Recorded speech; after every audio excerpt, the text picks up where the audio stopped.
Hi, I'm Madison again, and today I'm going to start working on a transformation of this table.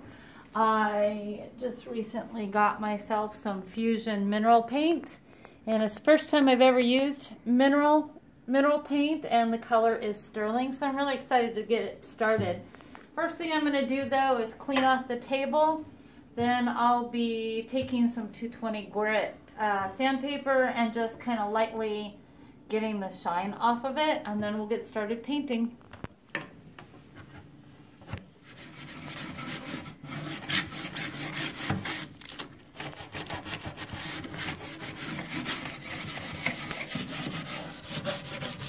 So now I've got it pretty much roughed up. So what I'm going to do is take my cloth and I'm going to give it a really good wipe down, and I'm actually going to paint just this base part upside down up to this part of the legs, but I'm just going to do the base and then I'll turn it upside down or right side up and finish it off. But for right now I'm going to do 2 coats on the base.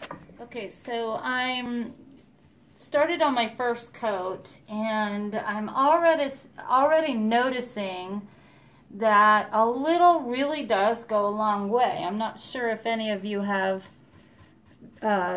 dove into the world of mineral paint, but I really do like the coverage I'm getting with very little paint. So I'm liking where this is going right now, so stay tuned and we'll see what we have after the first coat. So I've just finished my second coat, and I not only got really great coverage, it would be at this point when I was using chalk paint.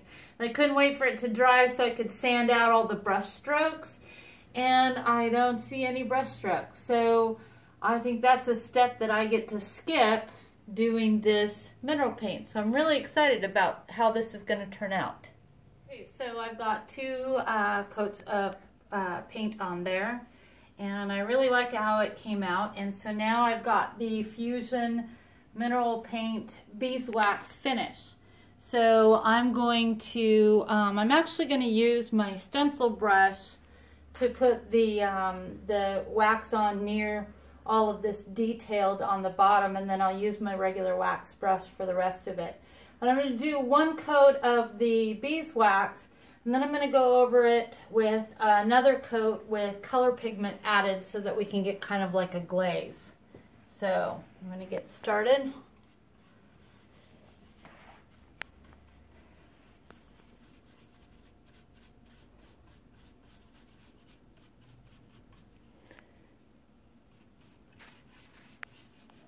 So I have taken some of my Fusion wax, I took a little bit of it out of there, and I've mixed it with some of my pigment, my Pearl X pigment, and this is carbon black, and I've mixed it into kind of like a paste in this bowl. And now, as you can see, my project is completely waxed, and you don't want to do this on a piece that doesn't have any wax on it, but I'm just going to take my, I'm just going to be using it like a glaze. So I'm going to get it in there nice and in the crevices, and then I'm just going to take my clean rag and just kind of wash off the excess. So it just kind of looks aged. You can see how nice that looks, and it just gets some color in there. And you don't have to buy fancy glazes or waxes to do that. You can create it yourself. All I did was use that colored pigment, and you can get that at pretty much any art supply.